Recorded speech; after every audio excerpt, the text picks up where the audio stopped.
Good morning, beta. Good morning to all of you.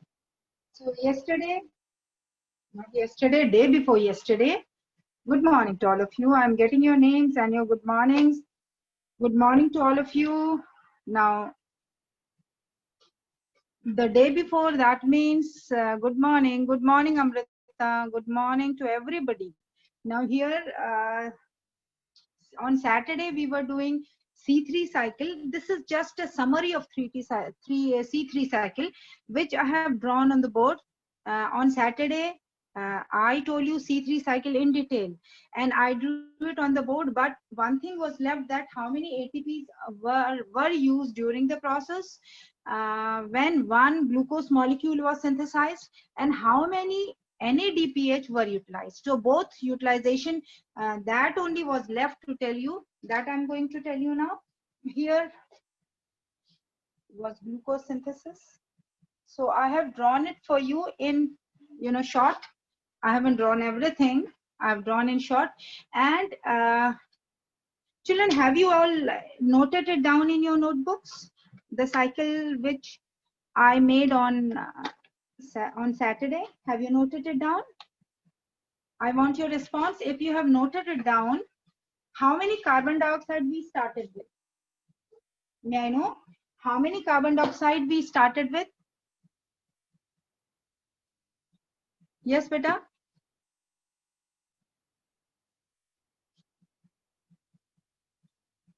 Not two, not two. We didn't start with two. Not two. We didn't start with two. Sadar Ani is saying 6. No, we didn't start with 6. Anybody else? Open your notebooks and let me know how many CO2s we started with. Yes, beta? How many CO2s we started with? 3. Yashika Bhardwaj, you are correct now. You are saying 3. Absolutely right. We started with 3 CO2s. Yes, Ananya is also saying 3. That's right. We started with 3 CO2s. It is written also, if you see right up there. I think you haven't seen it. If you see on the board also, I have written 3 CO2. We started with 3 CO2. It is written also, bache. If you see it properly, you will find I have written here 3 CO2. Here. It has been written 3 CO2. We started with 3 CO2, and then this way we did the cycle starting with 3 CO2. Now, beta, I wanted to tell you that day we did the whole cycle, whole C3 cycle, how the carboxylation, reduction, and regeneration takes place. And the only thing which was left, that how many ATPs are utilized during the whole process and how many NADPH are utilized during the whole process. So if you open the notebooks where you have noted down or wherever you have kept the data, if you open it, you will find that I told you here that 6 ATPs are utilized here when 6 ATP undergo breakdown or lysis, and they are utilized. And here 6 NADPH are utilized, and here 3 ATPs are utilized. This is what I gave you the data on Saturday. Just see it. Is it right? Is it the same thing is written? The same thing you noted it down? Is it correct? 6 ATPs after carboxylation, 6 NADPH at the time of reduction, and at the time of regeneration 3 ATP. Now, beta, glucose, how many carbons does glucose has? Who's going to tell me how many carbons present in glucose? Yes. How many carbon present in glucose? Yes. Answer is coming. No, Ananya, you are wrong. Yes, Ananya, now you are right. I think that was by mistake. The formula of glucose is C6H12O6. So how many carbons are there? Glucose has 6 carbons. There are 6 carbon in glucose. And how many we are starting with here? 3 carbon. So ultimately we need 6 carbon. So this cycle will go how many times to form glucose? This cycle will continue or will circulate for how many times to form Glucose 2 times. That's right, Rohan. Because we are starting with 3 carbons and in glucose 6 carbons are there. So this cycle has to go twice to form a 6 carbon compound. We are starting with 3 carbons. Here if you see we have started with 3 carbons and this 3 carbon has to form 6 carbon compound which is glucose. So this cycle has to go 2 times. This cycle will go 2 times. Is it clear? Is it clear, beta? Or shall I repeat? Yes, is it clear? The cycle has to go 2 times. Clear, beta?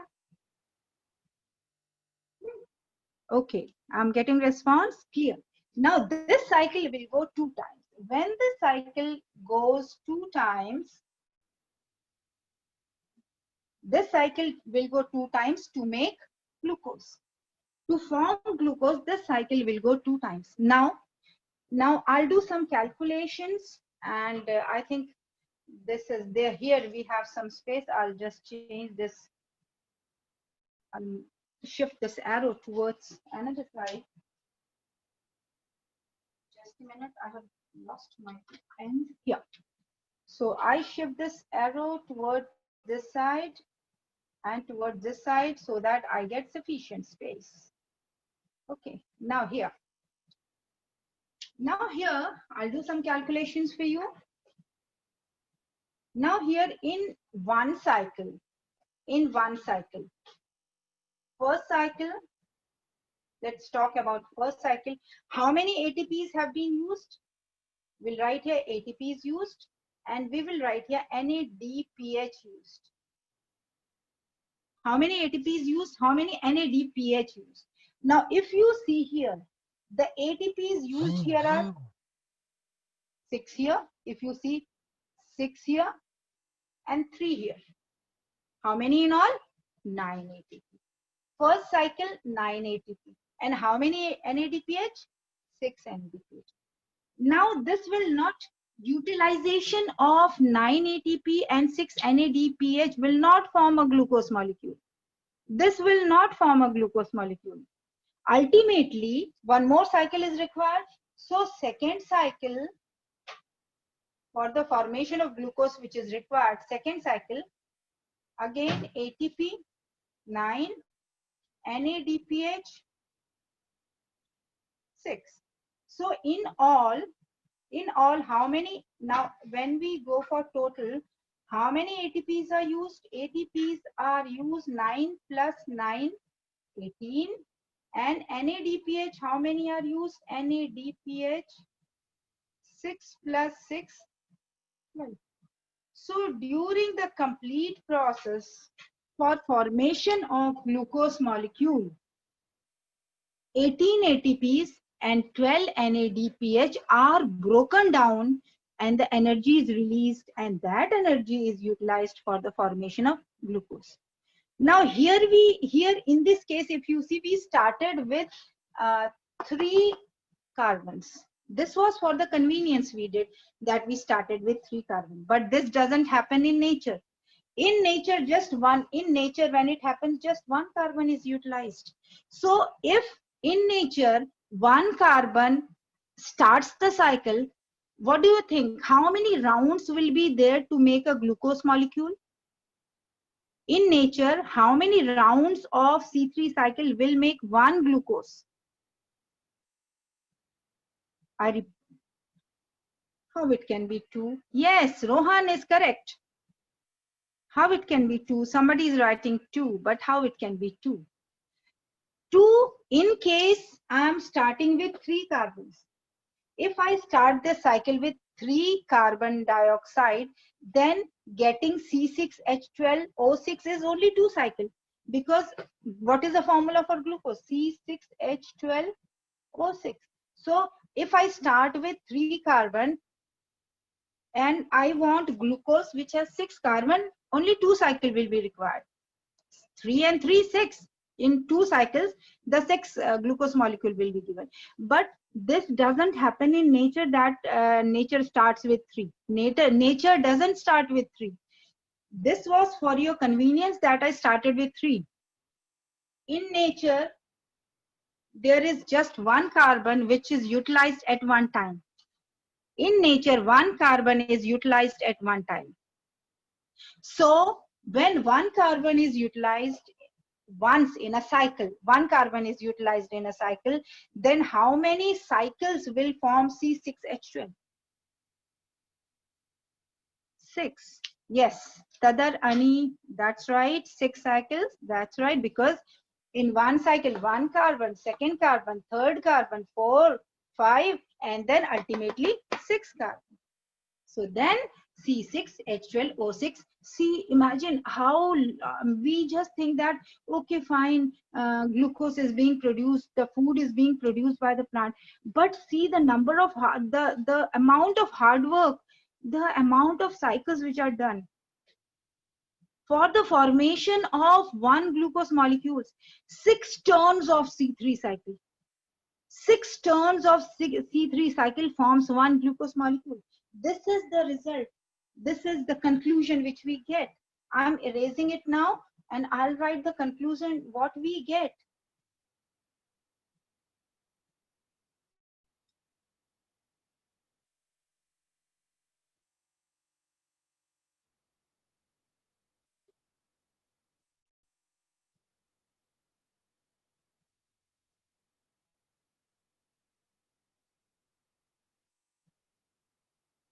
This is a conclusion what we get, that 6 turns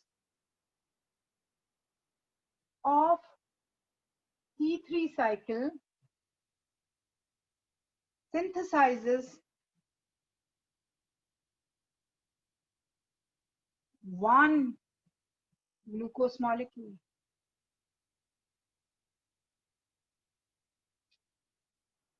6 turns of C3 cycle synthesizes one glucose molecule. And how many ATPs are used? 18 by utilizing 18 ATP and 12 NADPH. This is the amount of high energy compounds used for this biosynthesis. And can anybody tell me which cycle is this? Which reaction of photosynthesis is this? I'm telling you on the board right now, the reaction which is written here, which reaction is this of photosynthesis? Can anybody answer my question? Which reaction of photosynthesis is this? Yes, which reaction? Light. Yes, Tadarani, I don't know, I haven't seen you. You are a new student, but absolutely right. This is dark reaction. But don't confuse here.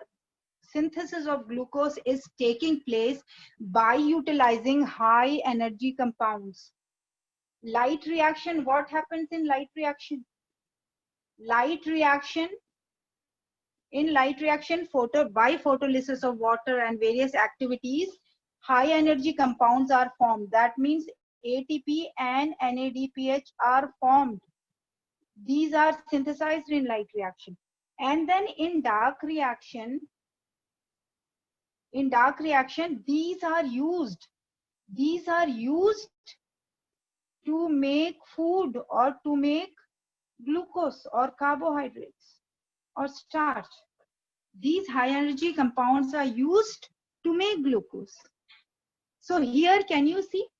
Glucose is made by using these high energy compounds. What is the? Okay. Nicotinamide. Okay, I'll let you know. So here, that is why this phase is also known as biosynthetic phase. This is what I told you. It is very clear in this.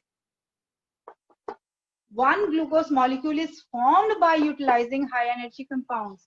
In light reaction, only high energy compounds are made. What are high energy compounds? ATP and NADPH2. In dark reactions, these high energy compounds are utilized to form glucose. So which reaction is written on the board right now? It is dark reaction, beta. It is not light reaction. Light reaction was the one which I told you before, cyclic and non-cyclic, in which ATP and NADPH are synthesized, chemiosmotic, in which again the ATP was synthesized through ATPase enzyme. Here, C3 cycle, dark reaction, because glucose is being synthesized by using the high energy compound. Is it clear? Is it clear, beta? Yes? Is it clear? Anything here? Clear, bache? I want your response. Is it clear or shall I repeat something? Okay. Okay. Now, Yashika, bache, clear properly? Very clear? Okay. Okay, fine. So this is the difference. Now, today what we are going to start after the C3 cycle. So we have done we have done the light harvesting complex. We have done non-cyclic photophosphorylation. We have done cyclic photophosphorylation. We we have done chemiosmosis. Till here it was light reaction. Then we started with dark reaction, in which it was C3 cycle. Now after C3 cycle, before we start with C4 cycle, there is a process. Because that process is linked with C4 cycle, that is why I will tell you that process first, and then I will start with C4 cycle. So that process which is linked with C4 cycle is photorespiration.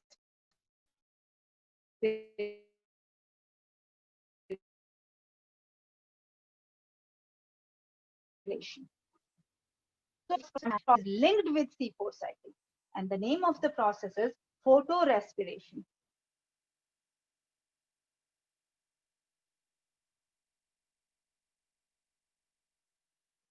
So let's start with photorespiration.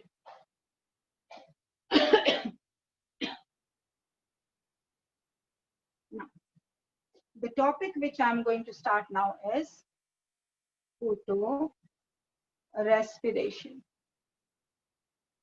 This photorespiration is linked with C4 cycle. That is why I have to start with this before I start C4 cycle. Now, till now what you learned, photosynthesis you have done. In photosynthesis, what happens? Now, both are using the word photo. And what is the meaning of photo? What did I tell you? Tell you the meaning of photo is? What is the meaning of photo? Yes? Light. That's right. Light. So photosynthesis. Photosynthesis means in the presence of light, something is synthesized. And what is synthesized? Something that is synthesized is food. Now, during this process, this is a very important process for the survival of all the living organisms, because in this process, CO2 is fixed. CO2 is fixed, okay. CO2 is fixed, or we can also say taken in. And what is given out? O2 is given out. This is what is done in photosynthesis. Now here we are talking about photorespiration. What happens in photorespiration?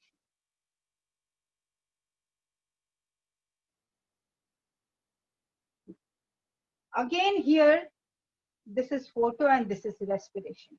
Normally in respiration, what happens? If we see in respiration, O2 is taken in, O2 is taken in and CO2 is given out. This happens in respiration. Am I right? O2 is taken in and CO2 is given out. This is what happens in normal respiration. When this process of respiration, of course, you know that respiration takes place in plants also. And the procedure is same in all the organisms wherever respiration takes place, whether it's a plant or any other living organisms. O2 is taken in and CO2 is given out. Now, when this process of respiration takes place in the presence of light, during daytime, we call it photorespiration.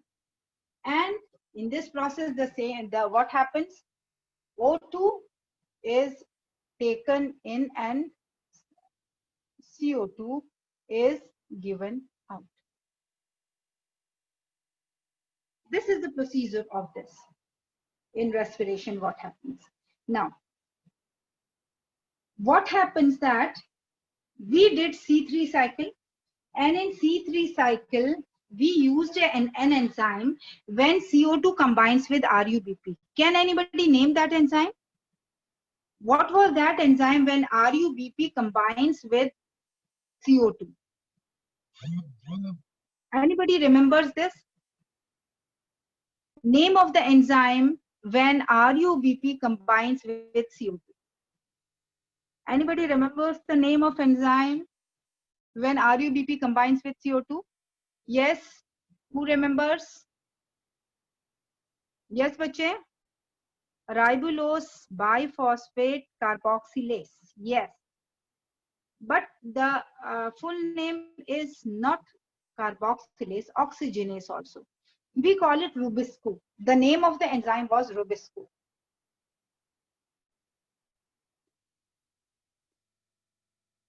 Ribulose.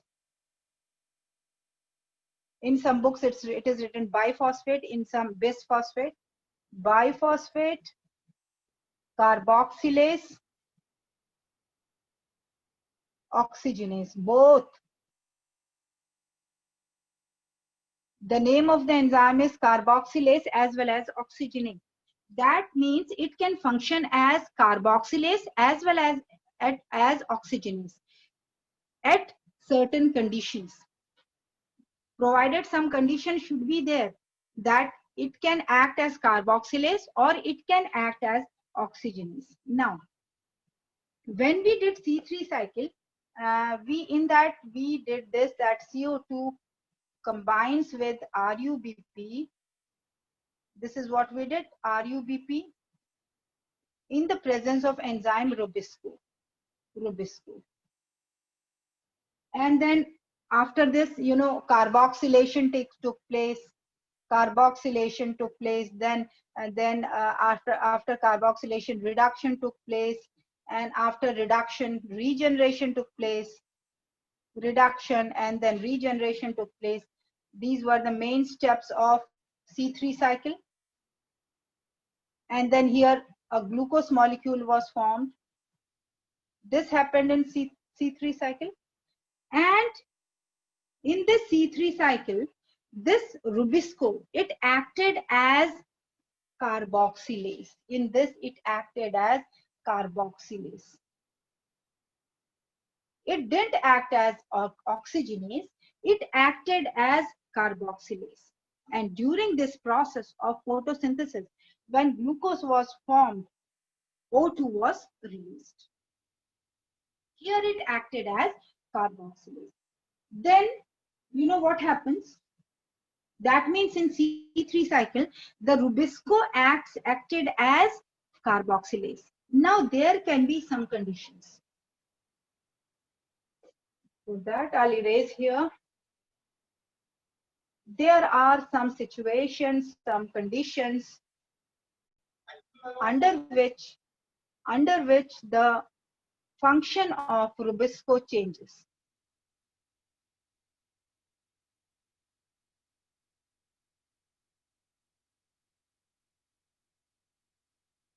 Now, there are special conditions.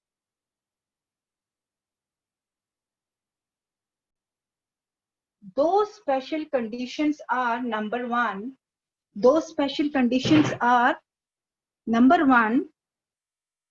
Suppose the temperature is very high. That means high temperature. The first condition is high temperature. Under very high temperature, and the second condition is high oxygen concentration.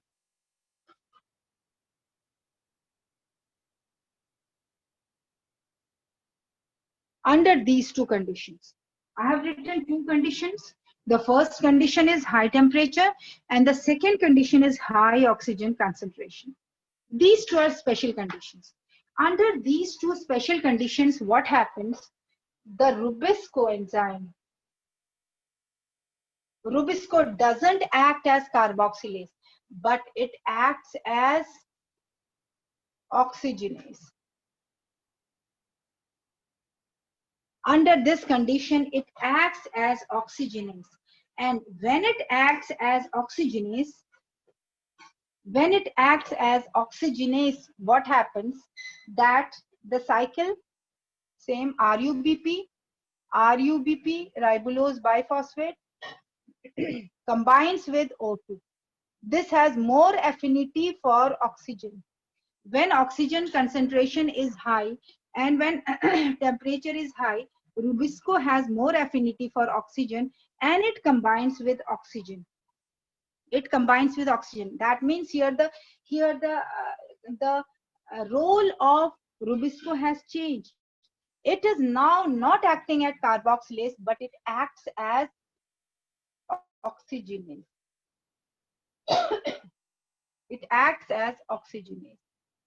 And because it acts as oxygenase, this results in the production of CO2, which is released out, and the process is known as photorespiration. The process is known as photorespiration. This happens in high oxygen concentration and high temperature. When the affinity of Rubisco, it increases for O2, and Rubisco acts as oxygenase in place of acting as carboxylase. It doesn't act as carboxylase, it acts as oxygenase and results in the release of CO2 and utilization of O2. So this is the difference between the nature of Rubisco in different conditions. In special conditions, it acts as oxygenase. Now till here, is it clear, beta? Till here, is it clear? Then I'll erase the board. Yes? Is it clear, beta, till here? Okay, I'm getting response. Yes? Yes, bache? To everybody, is it clear? To everybody, is it clear till here? Or anything you want me to repeat? I want your response. Yes, Priya? Yashika? Okay, Sanvi, I'm getting. Yes, Sanvi Rana, I've got your response. Amrita, Deepika, Priya, Yashika. Okay. Okay, Ananya Gupta, yes. Okay, fine. It is clear. I have got your response. Now, I'll erase this. Where it acts as carboxylase and helps in the release of oxygen. Now we are only concerned with photorespiration, where the affinity of Rubisco is more for oxygen. So this under high oxygen concentration and high temperature, the RUBP combines with O2 in the presence of Rubisco, and Rubisco acts as oxygenase with the release of CO2 in the environment. Now, where does this happen? In temperate plants. The plants growing in temperate region. In temperate plants, the examples are like rice, like barley, then wheat. This is seen. The process of photorespiration is seen when the affinity of RUBP is more for oxygen because of high temperature and because of high oxygen concentration. The affinity is more for oxygen and it combines with oxygen. Rubisco acts as oxygenase with the release of CO2. Now, how does this take place? In the chloroplast, in the peroxisomes, and in mitochondria. That diagram I am going to draw it. Example, I have given you temperate plants like rice, like barley and wheat. This can be seen. Now I'll draw how this happens in the nature. The organelles which are involved here, are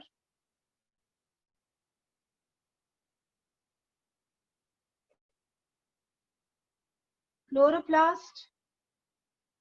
I'm making here chloroplast. This section is for chloroplast. This is for peroxisomes. And the third section is for mitochondria. So I have drawn here 3 sections. This is chloroplast. This is peroxisomes. And the third one is mitochondria. How does this take place here? Now, first of all, what I'm going to tell you is RUBP. RUBP. If it C3 cycle is taking place, that means it is going to combine with CO2. And when it combines with CO2, what is formed? PGA is formed, phosphoglyceric acid is formed. PGA, phosphoglyceric acid, if you remember, we did this. And then phosphoglyceraldehyde is formed. Phosphoglyceric acid, that is PGA, is formed. And then PGAL is formed. PGAL, phosphoglyceraldehyde. And finally, this cycle goes on. This is C3 cycle. If CO2 concentration is okay. But if the CO2 concentration is less and O2 concentration is more, in that case, the affinity of RUBP is more for O2. And here, one thing more, this Rubisco acts as carboxylase.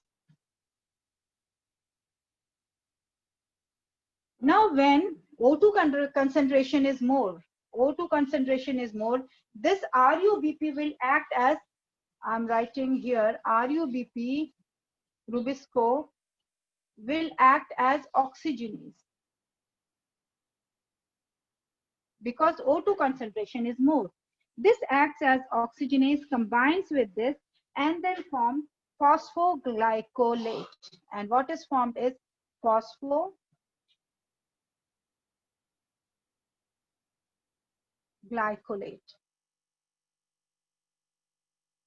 Phosphoglycolate is formed. Now this phosphoglycolate, what it does, after this formation, it enters the peroxisome and results in the formation of glycolate. So what is formed? Glycolate. So glycolate is formed and this glycolate enters the peroxisomes. Now what happens? This glycolate gets converted into glyoxylate. This gets converted into glyoxylate. And this glyoxylate gets converted into glycine. This happens in peroxisome. Glycolate gets converted into glyoxylate, and then this glyoxylate gets converted into glycine. And all this is happening by utilizing O2 and when Rubisco is functioning as oxygenase. This glycine then enters the mitochondria. This glycine then enters the mitochondria. Now what happens that this glycine which enters here, GLYCINE, which enters here, it loses one amino group. It loses one amino group and gets converted. When it loses one amino group, it gets converted into serine. SERINE. These are amino acids, glycine, serine. It gets converted into serine. Now this serine enters the peroxisome. So serine enters here. And this serine, this NH2, which was lost here, this also enters here. And this NH2